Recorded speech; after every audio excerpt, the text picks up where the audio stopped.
किसी गांव में एक बुढ़िया रहती थी और वह कार्तिक का व्रत रखा करती थी। उसके व्रत खोलने के समय कृष्ण भगवान आते और एक कटोरा खिचड़ी का रख कर चले जाते। बुढ़िया के पड़ोस में एक औरत रहती थी। वह हर रोज यह देखकर ईर्ष्या करती कि उसका कोई नहीं, फिर भी उसे खाने के लिए खिचड़ी मिल ही जाती है।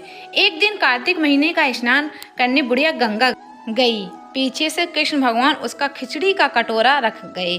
पड़ोसन ने जब खिचड़ी का कटोरा रखा देखा कि बुढ़िया नहीं है, तब कटोरा उठाकर घर के पिछवाड़े फेंक आई। कार्तिक स्नान के बाद बुढ़िया घर आई तो उसे खिचड़ी का कटोरा नहीं मिला और वह भूखी ही रह गई। बार बार एक ही बात कहती कि कहाँ गई मेरी खिचड़ी, कहाँ गया मेरा खिचड़ी का कटोरा।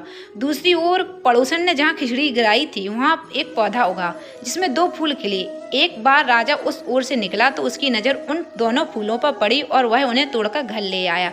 घर आने पर उसने वह फूल रानी को दे दिया, जिन्हें सूंघने पर रानी गर्भवती हो गई।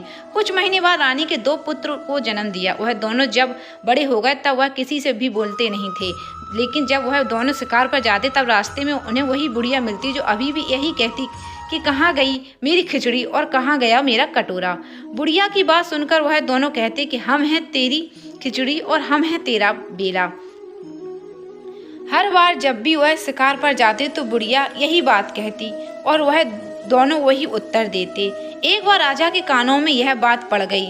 उसे आश्चर्य हुआ कि दोनों लड़के किसी से भी नहीं बोलते, तब यह बुढ़िया ने से कैसे बात करते हैं। राजा ने बुढ़िया को राजमहल बुलवाया और कहा कि हमसे तो किसी से ये दोनों बोलते नहीं, तुमसे यह कैसे बोलते हैं। बुढ़िया ने कहा कि महाराज, मुझे नहीं पता कि ये कैसे मुझसे बोल लेते हैं।